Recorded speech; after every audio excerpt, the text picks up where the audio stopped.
Welcome to the Flat Earth Debate Live. I'm your host, Nathan Oakley, and if you are new to this channel, or you've not done so already, how dare you, then be sure to subscribe, hit the bell notification icon, and join button if you'd like to become a Nathan Oakley 1980 channel member and keep up to date with the Flat Earth Debate.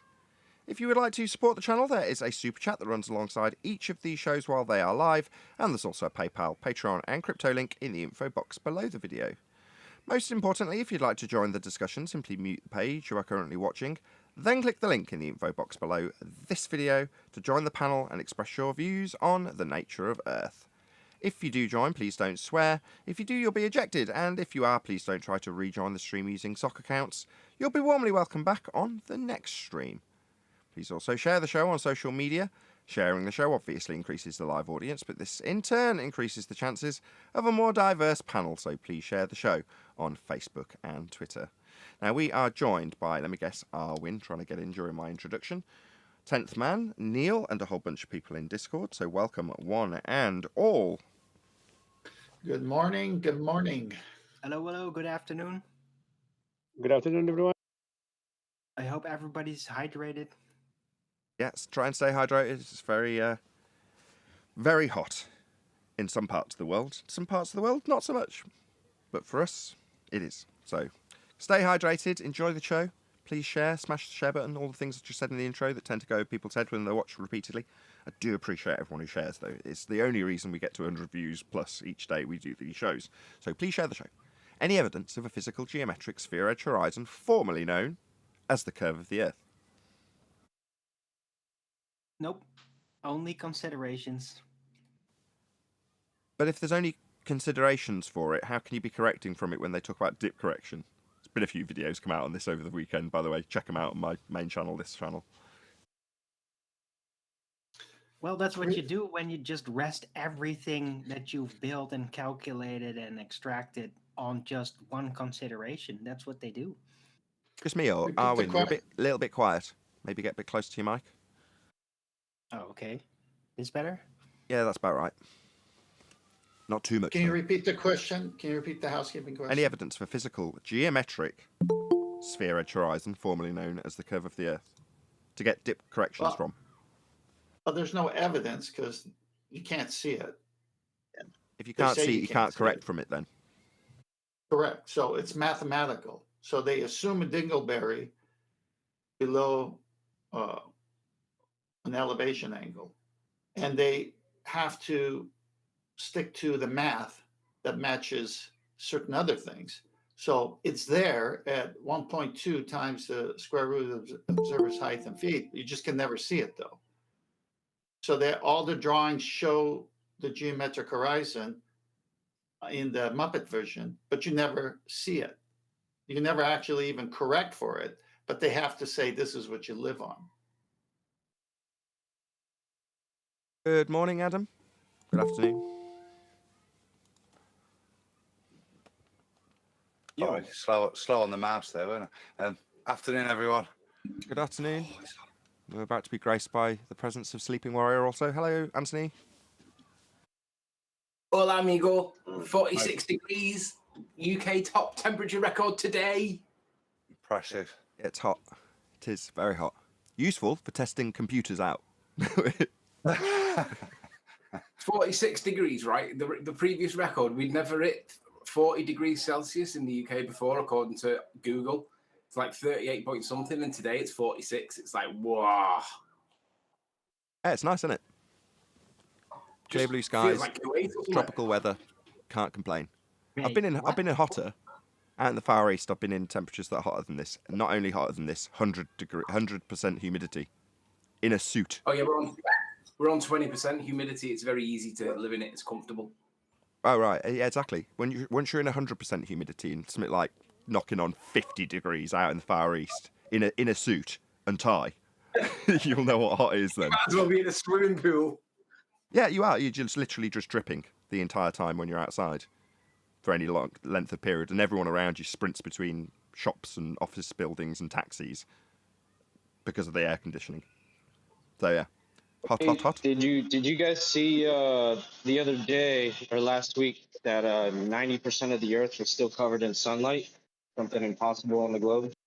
I read about that in a few comments, and I didn't really know what it was to refer back to the claimed evidence of that particular occurrence. So, do you want to expand on that so we can understand what that actually means? I mean, I understand in broad terms, but where have you got that information from, and how has it been demonstrated to be the case, etc., etc.? I won't be able to right at this moment.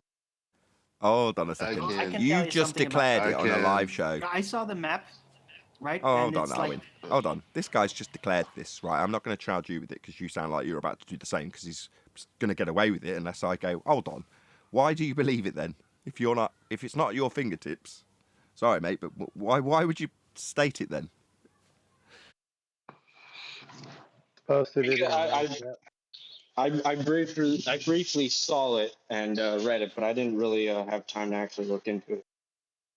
Outrageous. I'm sorry. I just wanted to know if you've seen the article or not. You didn't pose it as a question. You seem quite confident about it being a flat Earth proof right there.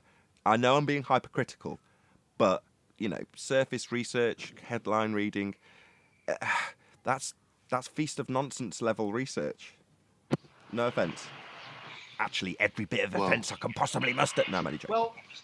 Well, look, you can basically reduce it to this idea of, okay, if it's all balls, we're standing on a ball, the sun is a ball at a distance, then how could the sun ever cover that percentage? You all got the Of concept. the total Earth surface? Yeah. Sounds great.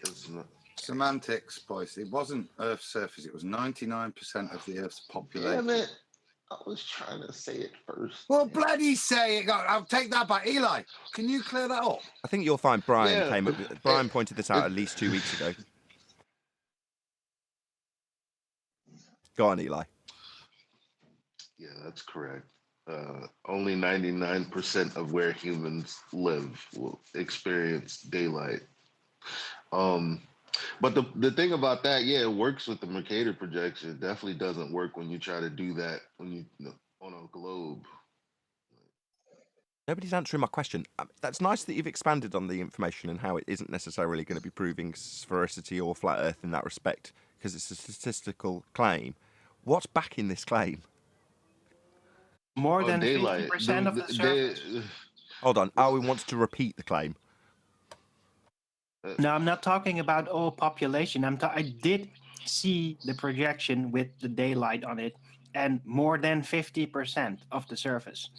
On That the should never be possible. This is like pulling teeth. You saw it on a projection, right? How was this validated in physical? Why is it we're all suddenly going? Like for example, last year I did something with 5 other countries, and we were all standing in daylight, like this article suggests. You verified that 5 other countries at the same time as you were all standing in daylight. You did that. You verified that. If so, Yes, you're sir. going to get a lot of props.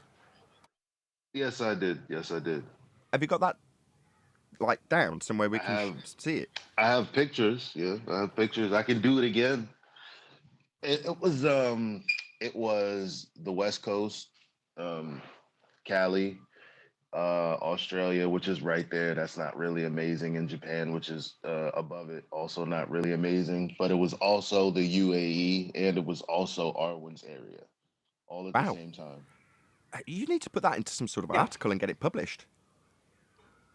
It was like everything was covered by light except for most of Australia and New Zealand, and everything else was covered by light. Very interesting. It's from Time and Date, says science works in mysterious ways. Now, time and date is not accurate. I can personally vouch for that. Adam can too. Right? It's not accurate. How do I know that? Well, because we did really... Who's making that background noise? Eli. Can you pop yourself on mute, please?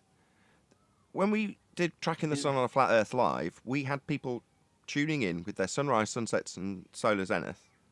Or solar noon for them, depending on their location. It might not be at their zenith, but you know what I mean. Solar noon at their locations. And Time and Date was out. I believe twice it was out by an hour. And we're not talking, we just didn't check where the time zones lined up and all that sort of stuff. No, what the conclusion we came to is that's why they've got all these different time zones and shifting of time zones and shifting of times in summertime and wintertime and all the rest of it. That's why they do it. to confuse you.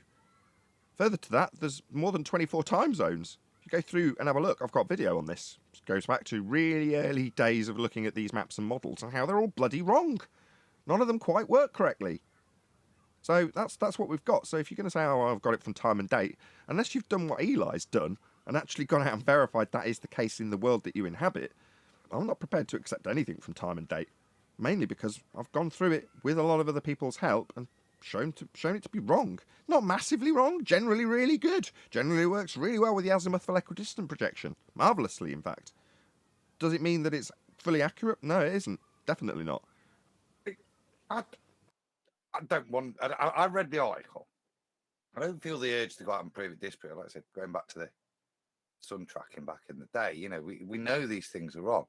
I think the point of the claim was that this was a baller's claim, and this was the point because I didn't read it much. But does anybody know why the hell you would mention that? Because as I always say, clearly it contradicts ball Earth. You can angle your ball however you want. You're still only getting that amount of coverage. So it just seemed a very strange thing, almost like it was like burying the bad news. So in case it came out, they'd already got an excuse as to why this was not possible on a ball, but was happening in reality. It's preemptive apologetics, isn't it? Sometimes they spin that completely. Like, why would you ask a flat earther to prove that you have a boat falling over the edge of a pizza pie? Well, because the globe Earth's got a very weak argument about the horizon being a physical leading edge of a sphere that they make as a positive claim. So preemptively, they'll attack us on our use of a boat falling over an edge because they've got a boat falling over the edge. Why do they ask us about having a dome? Because they've got a very weak argument with a violation of natural law sky vacuum. So better to preemptively ask us about our dome. Well, in this instance, it's a preemptive apologetic for their failing, so we don't get there first. Oh, somebody's already said. Because all they need is... No offence to the guy who did this earlier. They just need headline readers to parrot it. This phenomena, if they claim it to be such, proves that we're on a sphere. If that's what the headline says, that's all most of the anti-flat earthers and globe believers alike need. Because then they can say, here you go, I've got a citation that has an article that's got the headline that says, this proves we're on a ball. What more do you want? They said it proves you're on a ball. It's like, even when we have it claimed as proving a flat earth, it's like, hold on, how does it prove a flat earth? What's been verified? Our standards are a lot higher.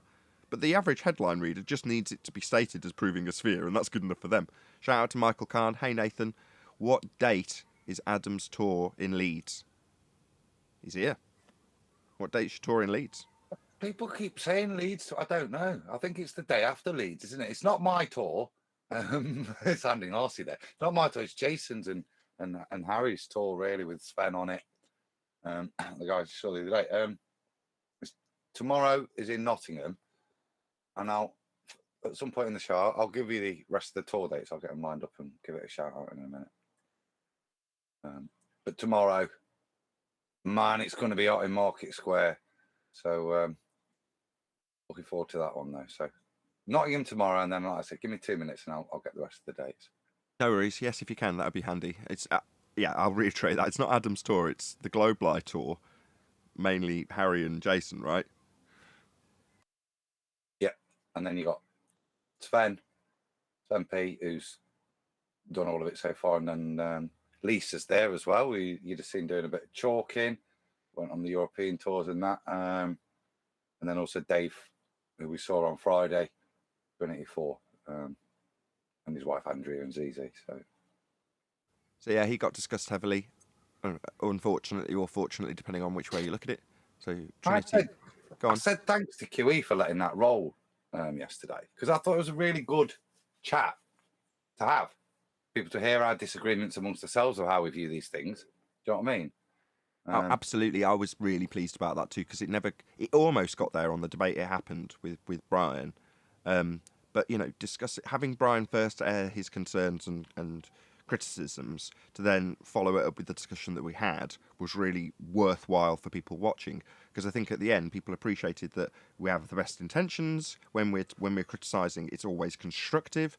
We're not trying to belittle people in their faith, etc., etc. There was a lot of good things in there, but ultimately, and this is the overarching point that you want to get across without alienating your audience, we do want to sharpen these people's tool and give them better arguments so that they go away more equipped to deal with general discussion. with your family or if it's on the street at the other end of the extreme. But that's really all we want. And if we criticise somebody for saying that they are into chakras, our criticism is founded because it leaves you open to criticism that you might not necessarily need to defend when you're talking about the nature of the world. Now, far be it for us to stop people talking about their faith in that regard. That's not our place. But we will, and hopefully we won't get criticism now we've had the discussion, point out how it's not necessary, that it leaves you open to a fight that you don't necessarily have the tools to win, even in your own faith. You're just declaring your own faith. Whereas we, here on Flat Earth Debate and Quantum Erase channel, respectively, do offer very specific, hard and fast arguments that can get around almost every aspect, if not every aspect, of the heliocentric deception. That's the Globe Lie. So check out the Globe Lie tour. It's making its way around the UK at the moment.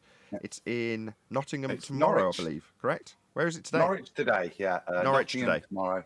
And then I've got the rest. It will be heading up to Hull for Wednesday the 20th. Leeds is Thursday the 21st. And final day, hoping to see Tony show up. Preston on Friday the 22nd. Perfect. So that's the Globe Lie tour. You can check it out on either Trinity 4 channel or Jason of the Disbury YouTube. Sorry, I'll say that again. Jason of the Disbury Family YouTube channel. If you type in any of those names, you will find their channels. Trinity 4, all one word, and Jason of the Disbury Family. And they're generally broadcasting the entire time they're in these town centres. And they've done quite a few already. It's been going on since last Sunday, I believe. And it's still continuing into the end of this week. So if you're in the UK and you're in any of those locations, which Adam will encourage to run through once more just before we round out this plug, you can go and actually see them, press the flesh, talk about Flat Earth with them, challenge them, do whatever you like. They're out there on the street in this boiling hot weather. God, I don't envy them today. But yeah, it's nice to actually see it. If you want to see it live, check out those two channels, so Jason of the Disbury Family or Trinity 4, where they're broadcasting live. Adam, can you just run down the locations just once more, if you can? Of course, yep. So today, for the rest of the day, they're in Norwich. Tomorrow, I said, is Nottingham. Wednesday, they're off to Hull. Thursday is in Leeds, and Friday in Preston. Just people are asking for locations. Pretty much head for the town centres. Log on YouTube and you'll find them. You'll recognise the point. But I know Nottingham is likely to be Market Square, where most of the folks will be. So, thanks. Excellent stuff. Any other comments on this before I move on to the next housekeeping question? There was one bit, because I was mentioning about chakras and religion and so on. It was just that point. I wasn't having a dig at Christianity. I was trying to make out that Christians will affirm their worldview, their flat earth, with their scripture as well. Now, we don't do that here. And QE is the greatest exponent. There's no one with a stronger Christian faith that I know of, but I never hear him using scripture or his personal worldview, to back up flat earth. And I think that was the criticism, but some people are always going to do that. That would be the distinguishment, I think, here. When we argue it here, we've all got very different beliefs. You know, we can go loopy, we can go this. We've all got our own viewpoint.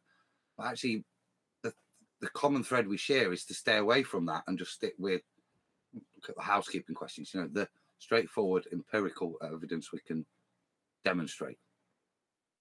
Loopy. I was just going to do that. Loopy. Okay, any evidence of axial rotation of the Earth-based variety? That's proof that Earth is a sphere spinning. By the way, good morning, everyone. Good morning. Hey, Chocolate. Proof of Yo, Earth yo. spinning. Well, the proof is that everything isn't spinning except for the stars, and it's all relative. Now, of course, that's not an There's- official globe claim, but since the Earth isn't, there is nothing deviating up there. Yeah, some people that really want to believe in the globe, they just like draw this conclusion themselves.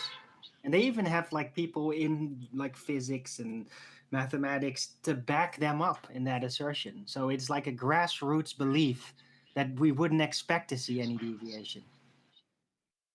Are you denying galaxial rotation? Yeah, that's the point, isn't it? The grassroots belief that Arwen's describing might be some very small grassroots movement of people that delude themselves into thinking that they're globe believers. But the globe has a very specific claim of axial rotation proven by Coriolis deflection observable from the ground. That's their claim. That's the globe claim. We all have heard the claim that globe has Coriolis effect. It's fairly well known. People don't understand what it is, but that's what it definitely claims. Now, when you show, or we show, flat earthers show, there is no Coriolis deflection to observe, we get told all the reasons from this grassroots movement of why there is no deflection. But that's not a globe defence. That's not a globe claim, and it's certainly not something that these people on the anti-flat earth side, the globe heretics, are putting forward in defence of a globe claim, because they'd have to be defending Coriolis effect. As soon as we show there isn't any, that's it. That's the end of the argument. There's no need for a new belief to be inserted by these heretics. But they do, because they don't believe it either. Go ahead. Right, sorry. To be fair, Nathan, the people that we face and we talk to, they don't really even believe in the Coriolis effect. They just believe in globiolis. So if you ask, yeah, but we don't see any deviations, then they pretty much indirectly come back with, yeah, but then what causes tornadoes to spin, right? Which has nothing to do with Coriolis, but if you Google it, there's a substantial amount of text that suggests that, besides the very little piece of text that actually explains what Coriolis effect is. So, you know, Indeed. it is kind of, they did make the ground for it. Finding a published article that details how globiolis works won't change what Coriolis is, and the globe claims Coriolis. The fact that other people have found a problem with the claim of Coriolis deflection, which doesn't occur, and then have described again why it doesn't occur, but does affect winds when it's an illusion, only observable as you turn, is nonsense and easily pulled apart. But that, as I said earlier, with headline readers, if it's described as having effect on wind, people won't look into what is correct and whether or not that is actually the case. They'll just read off the text and say Coriolis effect affects wind. No, it doesn't. Coriolis is an illusion of something moving in a curved path when it in fact travels straight but seems to curve because you turn beneath it. That's what Coriolis is. Now, the globe is claimed to have 15 degrees an hour of that deflection. That's an illusion of drift at 15 degrees an hour. That's the globe claim. Not, we won't see a helicopter drifting, it'll hover because Earth and atmosphere move together. Oh, really? Well, globe claims 15 degrees an hour drift, so obviously you don't believe it either. And you've made up this new narrative. What's that? You've got a citation of someone else who also says that this illusion affects wind as it moves with the atmosphere that's carried along with it, but simultaneously it causes a drift in wind when it's an illusionary effect that doesn't really happen. Yeah, lots of people don't understand Coriolis effect. But ultimately speaking, we've still got 2 super chats to shout out. So shout out to Mike808 and thank you very much for the super chat. And also shout out to Hillside. He said, good morning, fellas. Thank you for the super chat. Really appreciate the support. Go ahead, Arwin. It was me, the stutter in there. This is the point where we need to get tickets for the science museum for them, isn't it? Take them in, show them the Foucault's pendulum, and say, there's your claim. Look, the Earth is turning underneath. Look at that deflection. That's fundamental to their claim. So when they deny it, we've got to take them to a science museum. Right. Their claim is that globe turns underneath the deflection of the stars at 15 degrees an hour, and they say it's proven by showing that the globe Earth surface is that rotational reference frame. They claim to demonstrate it by showing a pendulum also drifting at 15 degrees an hour, a la the stars, because it's in an inertial reference frame, and the globe Earth is turning beneath it as a non-inertial turning reference frame. Well, that means the globe Earth is turning underneath stuff. That's what the pendulum and gyro are claiming to show. Well, if Earth is turning beneath stuff in an inertial reference frame, a la the stars, and balls, and flights, then you'd notice. And we don't. There's no deflection to observe, and if there was, it would shorten the flight time, because you turning underneath a plane to see it seem to curve when it's in fact travelling straight means it's travelling straight with Earth turning beneath it. Well, that would shorten the flight times, and we don't observe that. So it's easily debunked, and because it's easily debunked, we have people on their own, away from the globe claim, in fact heretics, telling us why planes don't deflect. Like, well, they would. That's the globe's claim, that they do. 15 degrees an hour is what we're supposed to see. We don't. Beyond that, you telling me why we don't isn't proving that we do, because we don't. And the globe says we will, and we don't. So we debunk the globe claim. They then take on a new religious belief in globiolis, Might have citations from people who've published it. Might be well-known names like National Geographic. Does it alter the fact that it's an illusion only observable as you turn beneath stuff? To have this effect, we've got to turn beneath stuff. Therefore, we're turning beneath stuff according to the globe claim. It definitely doesn't happen. Simple as that. Every denial of Coriolis is a welcome to flat Earth moment. Absolutely correct. The moment you have a fundamentalist religious zealot telling you about why we don't see drift at 15 degrees an hour or Earth and atmosphere moving as one, and you say, all right, welcome to flat Earth. You don't believe it either then. You don't believe there's drift at 15 degrees an hour to observe, because that's what the claim says there will be. Not you on your own telling me why there isn't, because that's definitely not what the globe claims. They claim there is. Coriolis effect. Not, here's why it won't happen. Moving on, any evidence of the distance to the sun? Oh yes, it's over there, and I think everybody can attest to that. Yeah, it's Right, really Guy? over there today, isn't it? Exactly. Might be a bit nearer today, actually, or when it feels that hot. No, but it's officially farther away, remember? In the globe Oh, it claim, might it's further bloody away, well that's be, correct. Do you want to detail that absurdity, Arwin? Go ahead. Well, according to what is taught about the seasonal effects on the Earth in the heliocentric model, there is like an oval orbit of the Earth around the sun. And during winter and summer, the sun allegedly is farther away in that phase. So, yeah, you try make sense of that. I can't. Now the numbers work out for the globe. That's absolutely correct, though. In the summer, the orbital motion of the Earth around the sun with its tilt of the Earth towards the sun in the northern hemisphere in summer also has, simultaneously along with it, a claim that we are, in fact, according to the globe claim, further away from the sun during the summer period in the northern hemisphere. Not just because we're in the northern hemisphere. We're not talking about the minute differences of the tilt. We're talking about the elliptical motion of the orbit pushing us much further away from the sun in physical terms. Morning, Bubby. Hello, whoever that is. Flesh green flowers. You talking to your dog?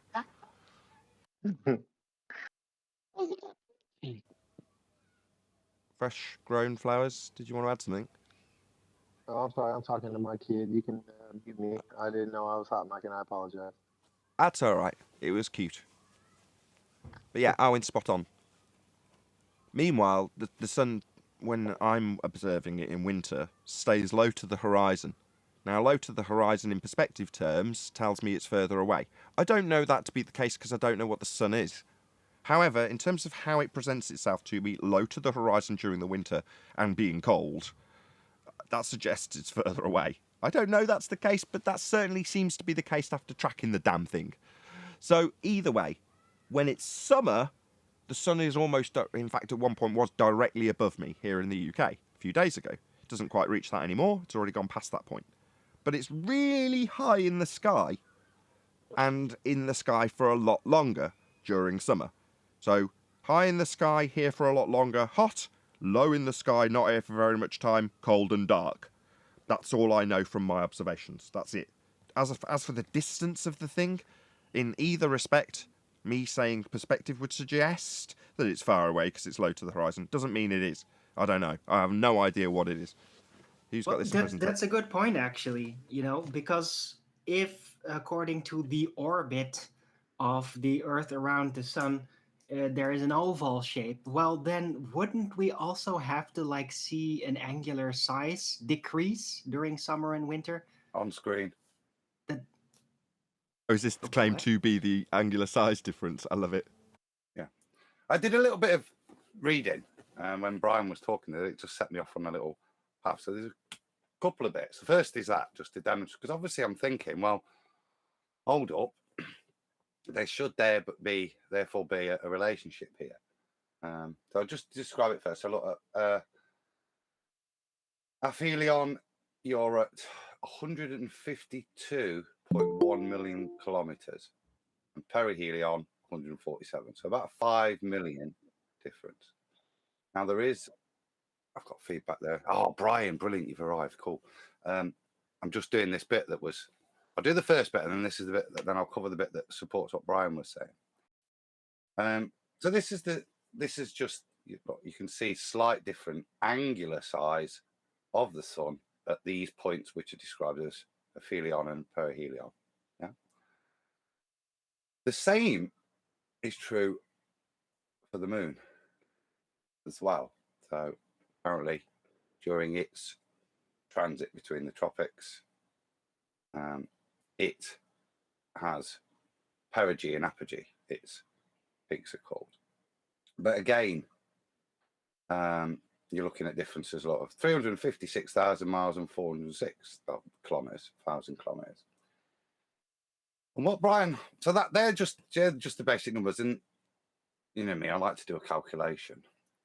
So I went and did a calculation. If you put all of these numbers into this angular size calculator, it works perfect. Okay, so when you go to this and you want to see how big the moon is or how big the sun is, based on these numbers that you're given, works out exactly correct. The size of the moon is exactly the same size if you calculate the angular size and the supposed distances, all correct to this, which is orthographic. So when the moon is, however wide it's claimed to be, it's the same width at 100,000 miles, 200,000 miles, 300, and the same for the sun. There is no shrinking due to perspective in any of these measurements whatsoever. Perspective is not here. It's all orthographic calculation that makes it all marry up. That was it. I hope that supports Brian. So when they're comparing it in an orthographic way, what you've shown me on screen now at the top, just go back one diagram. It looks like an angular measurement. There's two lines, right? Sorry if that's too small for you guys in the audience. Is it just a single line? Because are they presenting it as is that diagram representing an angular representation? Because you said it's orthographic, but didn't expand on how you've got this seemingly angle measurement in orthographic. Yeah, so if I'm looking at this picture here, the A is the observer, C to D is the width of the moon or the sun, okay? And your angular size is that angle there, CAD.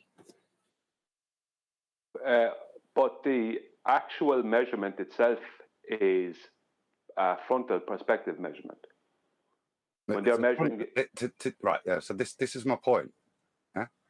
What they do is take the angular size and then pump it in orthographically here so that the distance A to B is correct for the heliocentric model yeah. Remember, this is all ratios, and that's all. This is the point I'm making. In this, all they've done is maintain the ratios perfectly, and that's my point. Absolutely perfectly.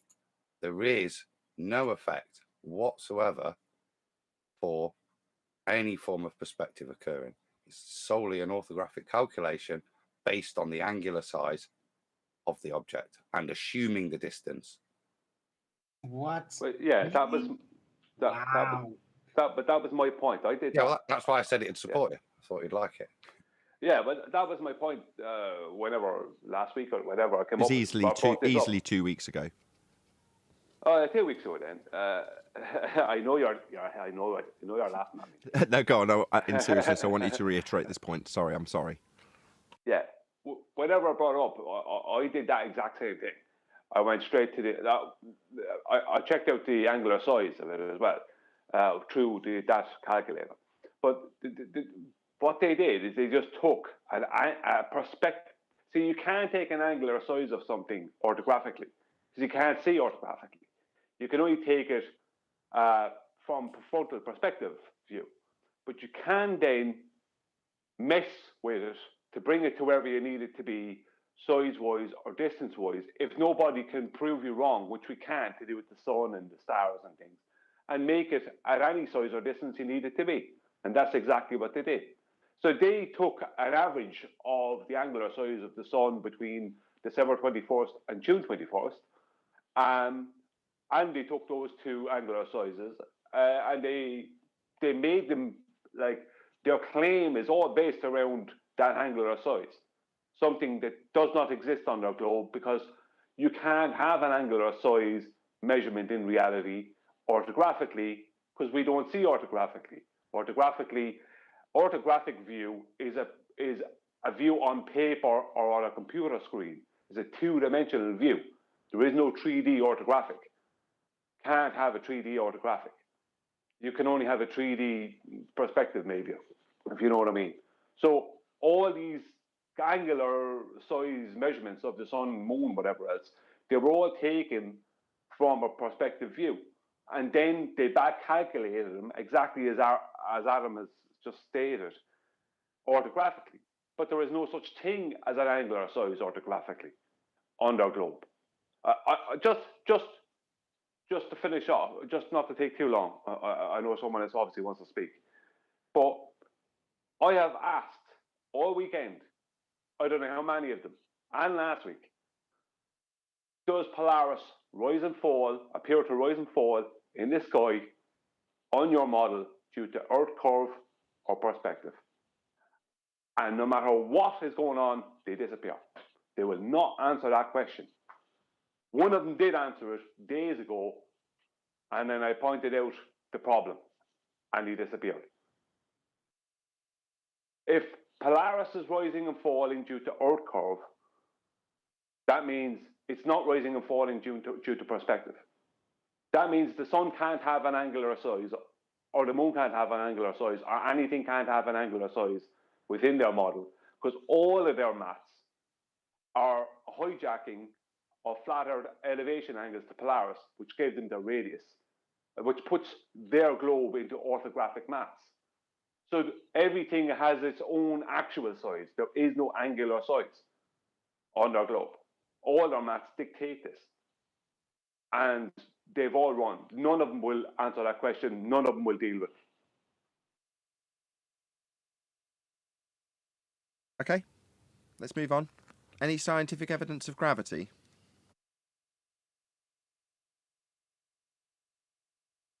What's gravity? Currently, it's the Einsteinian bending of pseudo-Riemannian for space-time as a result of the uneven distribution of maths. Sounds like a bunch of bullshit to me. Well, it's pseudo for space-time bending, so it's a pseudo-Riemannian geometry that's being described, not obviously the physical reality we inhabit. It's just a mathematical construct describing time bending. Time is in and of itself a concept. You can't bend time or dilate time. But they do in pseudo for space geometry. It's not real though. It's not real world. Only exists in the maths. They don't know what it is. The bending Excuse of time. me. We were told just- that the hole in the donut is space time, so I'm going with that. No, go ahead, Arwin. Right, but to be fair though, like all these gravity claims, even with the Einsteinian model, they still don't know what it is, literally, because they can only show you how to think of it, but they can't actually pinpoint it down in the real world. Like, how is it a phenomenon? They could just show you the balls on an elastic sheet, all that, all that stuff. That's all they could do. Just show you how to think of it. But How is what a phenomenon? Gravity. Bending of pseudo Bending of for space-time in that geometry. Arwin's saying you can't show that in physical terms, so when they're asked what it is, they say they don't know. Because in physical terms, there isn't anything to show when it's a concept being bent in a for space-time geometry. So therefore, they'll stretch out a sheet and roll some balls around it to reify space-time, fourth dimensional, as a sheet. Now that's not showing gravity. Gravity can't be shown, it only exists in maths. Right, because Well, what they do then, they're just trying to reduce the 3D reality to a 2D concept with that sheet, right? So they're actually downgrading the supposed four-dimensional space into a three-dimensional space to make you imagine how to think of it. But yeah, you got it right the second time. They're collapsing down a that fourth calls dimensional. for disqualification, though. Yeah, I'm sorry. Just want to clarify when you said it wrong the first time and right the second time. Yeah, they're collapsing down an imaginary fourth dimension into a three-dimensional sheet to roll a ball around it to reify a fourth dimension that doesn't exist. Yes, Arwin. Not 3 to 2, but yeah, I knew what you meant as soon as you said it. I mean, that's how you prove it's a fabric, right? You pull out an actual fabric and just roll some balls on it. Right. Oh, come on. That's disqualification. That's grounds for disqualification. How do we let it get so far? Well, because nobody knows what it is, so that's how it got that far. So here's a sheet. Go on, Brian. The sheet is wrong. What they show with the sheet is not how space-time is described. That's incorrect. The sun, the center of the sun in their solar system within space-time is in exact alignment with the center of the globe Earth. And everything else, the center of all the other planets that are going around the sun, the center of all those are all in alignment with the center of the sun and the center of the globe Earth.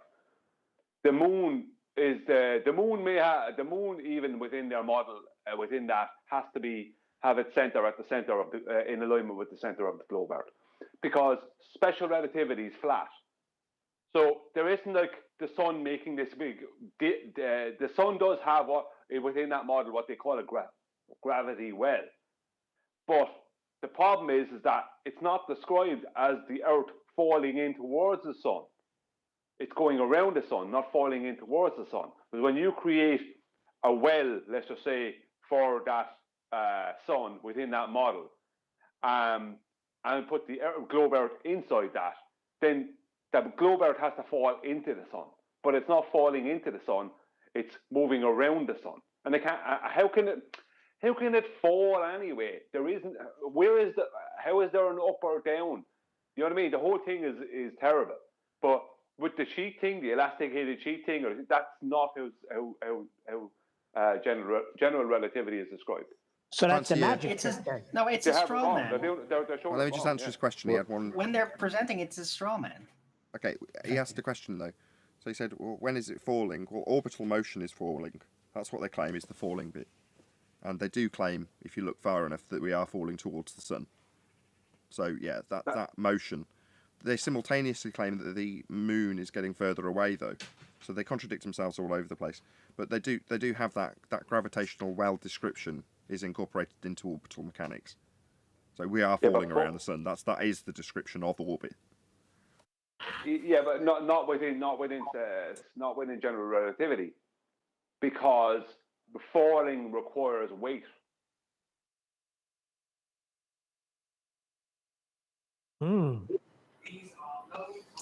Did anybody catch the debate with, I've forgotten, Russian vids? No, I saw him calling out Alex Steen, though, saying he's somehow I'm going to just say paid shill. That's the easiest thing I can think of to summarise what he's putting down. So we had a debate with a guy, and the guy's main point, he didn't want to talk about anything else. He didn't want to talk about any other angle at all. He just wanted to talk about moon bounce. And he basically said, if the Earth wasn't a sphere, moon bounce wouldn't work. And to be fair to Russian vids, I don't think he knew the rebuttal for it, or a decent rebuttal. He just basically tried to say, look, there's so much other evidence, but he didn't know that one. He didn't know how to respond to it. And I was just thinking practically as a ball earther. It's difficult to think as a ball earther, but practically, if you remember Marconi's like ping to and from, what was it, Canada, and from Cornwall, and from Wales to Australia. The excuse that they gave as a ball earther was that it was bouncing all the way around the Earth because of the ionosphere, right? They invented the ionosphere afterwards to explain how it's possible that you can ping a radio wave from Wales over to Australia, which would be 180 degrees of the ball. It would be after going through the Earth, wouldn't it, on their model?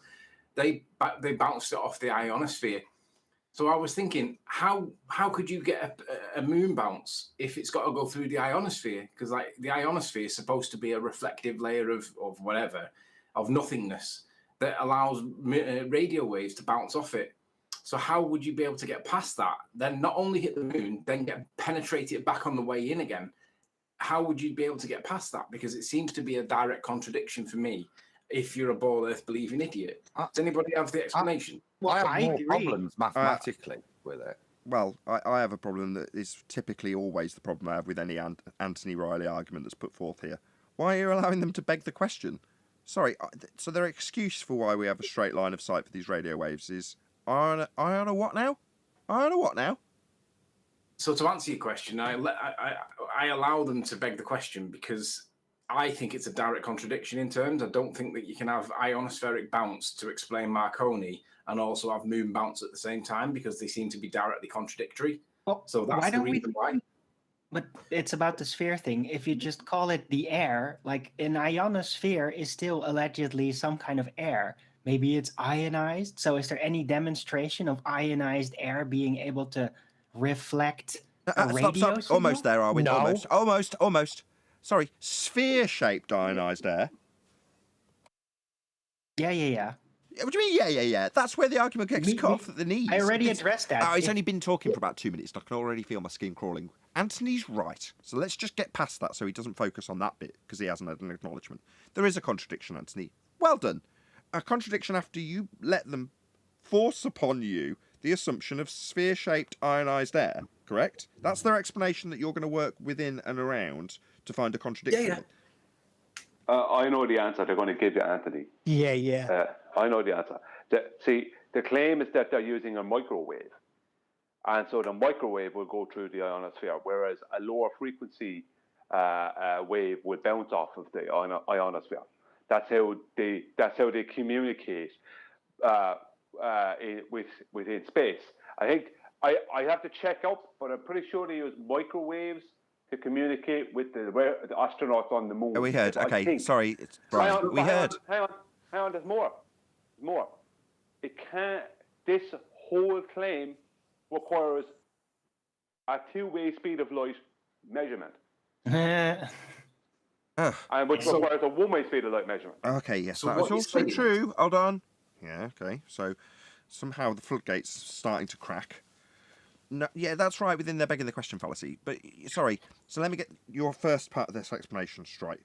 When we're assuming sphere-shaped ionised air, certain light frequencies can travel through the sphere-shaped air we're assuming in a straight line, and other light doesn't travel through it, the sphere-shaped ionised air, it bounces off it. Is that what I'm correct in terms of where we need to go forward from to talk about the speed of light? We're going to assume sphere-shaped air and the behaviour of microwaves through sphere-shaped air that we're assuming. Is that correct? No, I'm just letting Anthony know that that's the answer he's going to get off of the ball side. So my rebuttal to that, if I can get it in, Nathan, would be, so the ionosphere is picky with the frequency of light that it lets through. Some frequencies it lets through and other frequencies it doesn't. Is that what they would say? I'm being ignored here. Yeah. Whistling straight past it. Nathan, you're right. This sphere-shaped air thing is a heap of nonsense. I don't disagree with that. I just given Anthony what they will tell him. What they will say, Anthony, is you're an idiot, Stephen Warrior. Microwaves are a high concentration of light. They're high frequency, so they go through it. But lower concentrations, lower frequencies won't go through it. That's what they'll tell you, and they'll laugh at you. I'm not going to be ignored. No way. No, you're not going to rumpus your way through this with your begging the question fallacy. Brian's just changed sphere-shaped air we're assuming into it to make it a bit more vague so I don't pick up... No. What's it, Brian? Do you want to just clarify what it is that these ionised particles are for microwave light to travel through straight? Yeah. Sphere-shaped air. Please stop stamping all over sphere-shaped air we're begging the question of. We're just going to assume this to overcome it. Right, we're going to assume it alongside them so we can overcome the assumption we're making with them of the sphere-shaped ionised air. Right, but we're trying to. I'm talking to Brian. For you bypass overall, Alwyn. I'm talking to Brian and Sleeping Warrior. More Sleeping Warrior than Brian. Oh, sorry, I thought you were talking back to Brian. Don't play coy with me. You know what's going on here.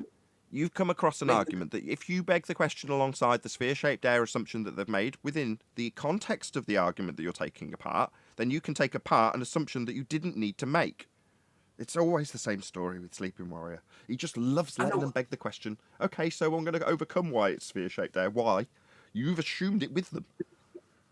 Yeah, stop stamping all over my little delusion, Nathan. I want to beg the question with them. I just want the contradiction pointed out to people that aren't sure about how they would argue against it, because you can wrap them up in their own contradiction. Obviously, they'll never accept it. They'll come back with a just so story.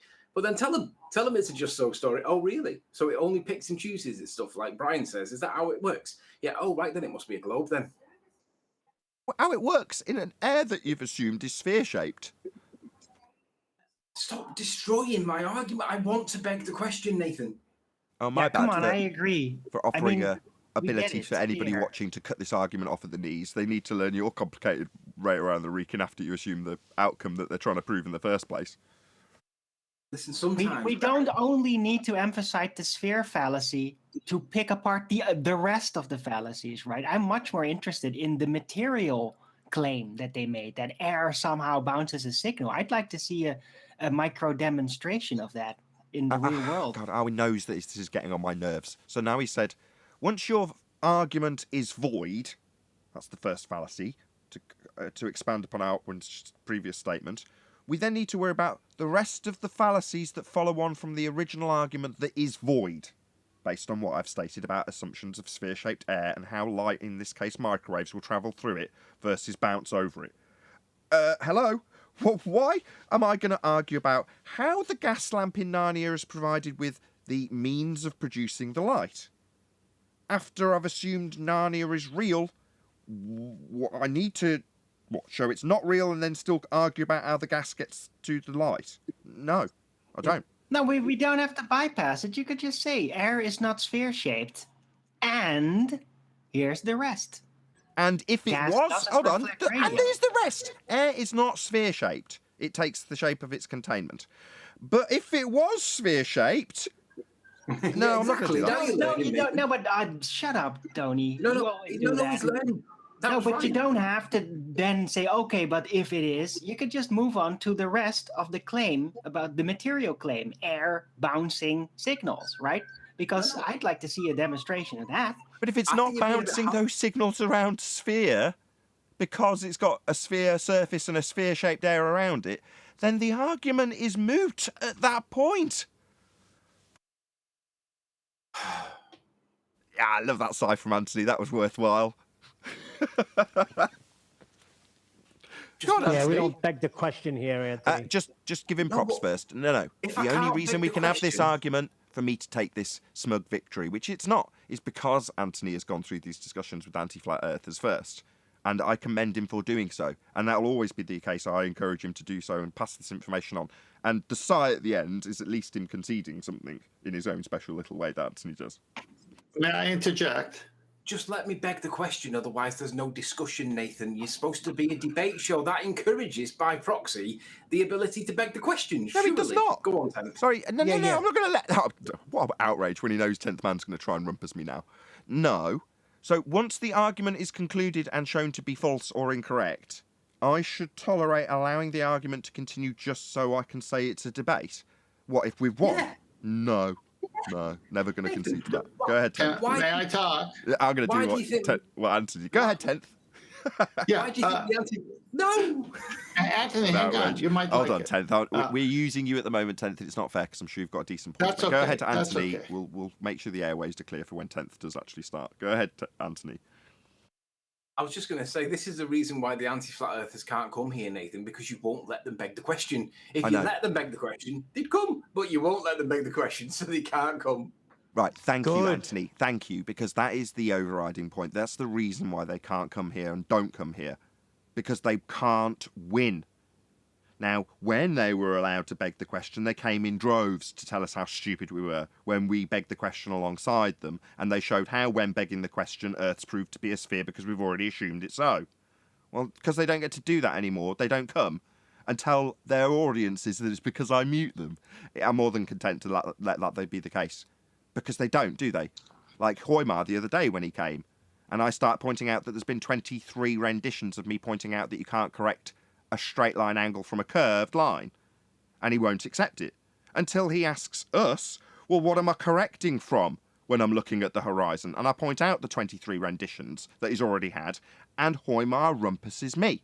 He didn't get muted. He talked through the devastating fact that he can't correct for dip from a refracted horizon. But that will require him muting me, and then the rest of them that are cowards telling their audiences that I mute my guests. I don't. I just win. Like I've won with Anthony about begging the question and overcoming it with nonsensical, benign, moot, pointless, inconsequential arguments that come after you've destroyed the argument. No, Nathan, you haven't No, won. You I've just heard- muted me. Hello. 10th. Mute. Please, Anthony, just let 10th go. Go on, 10th. What if Anthony just pointed out the contradiction having a law of non-contradiction violation with their claims? What if he just said, well, you say this, but you also say this? How does that work? What if he just said that and just pointed out the contradiction? Well, let Anthony was answer, my then I'll angle tell you why originally. not. Go ahead, Anthony. That was my angle originally, point out the contradiction, and then we can discuss about their contradiction because they won't talk about it. That Okay. was my angle originally. Yeah, we get that. And now I'll tell you why that's not a good idea, with a comparison so Anthony doesn't feel the need to constantly interject. So, we should highlight the contradiction of the idea that gas propelled from the back of a projectile could be pressing on air that isn't available to be pressed upon in a sky vacuum to propel rockets through a sky vacuum, and how that, when demonstrated to not be the case, violates the law of non-contradiction. Should we beg along with them that we have a sky vacuum to show how the sky vacuum we're assuming doesn't work, when I can just point out that all the gas I am currently breathing would fill a sky vacuum if we had one? Therefore, there's no need to go through the contradiction of whether or not rockets would work in an assumed to be sky vacuum that hasn't been proven. I could just point out that that violates natural law.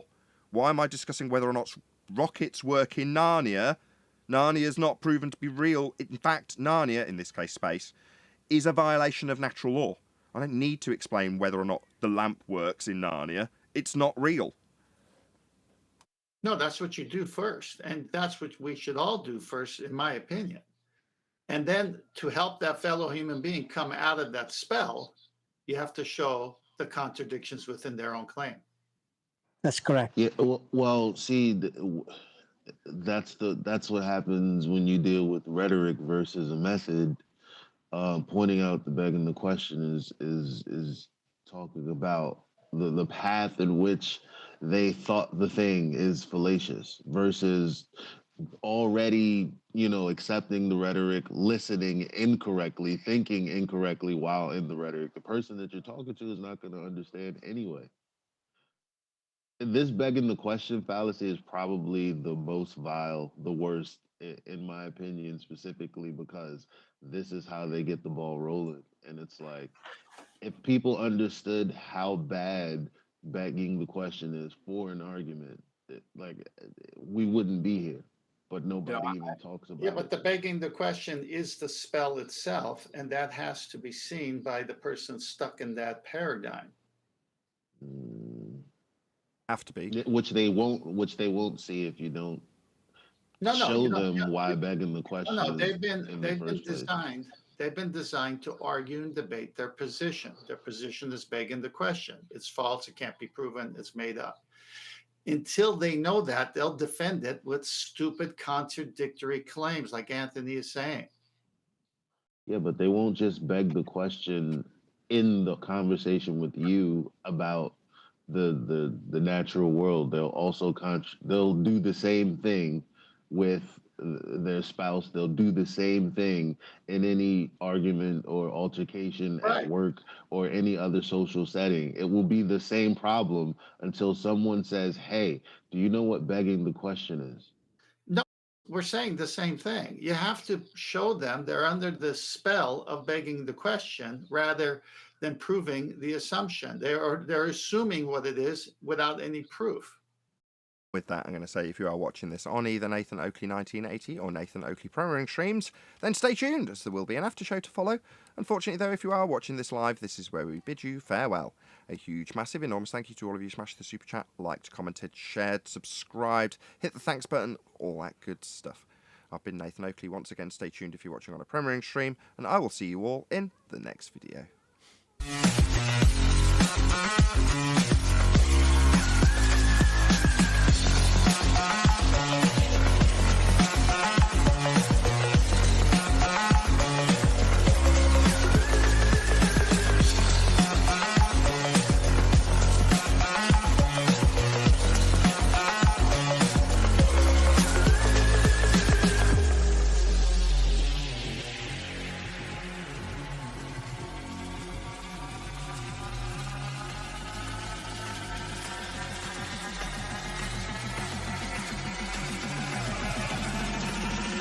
Oh, what a man. What a lovely day! Shout out to everyone in the live stream chat. Yeah, that last hour really did fly by really quickly. Thank you very much to all of you for tuning in.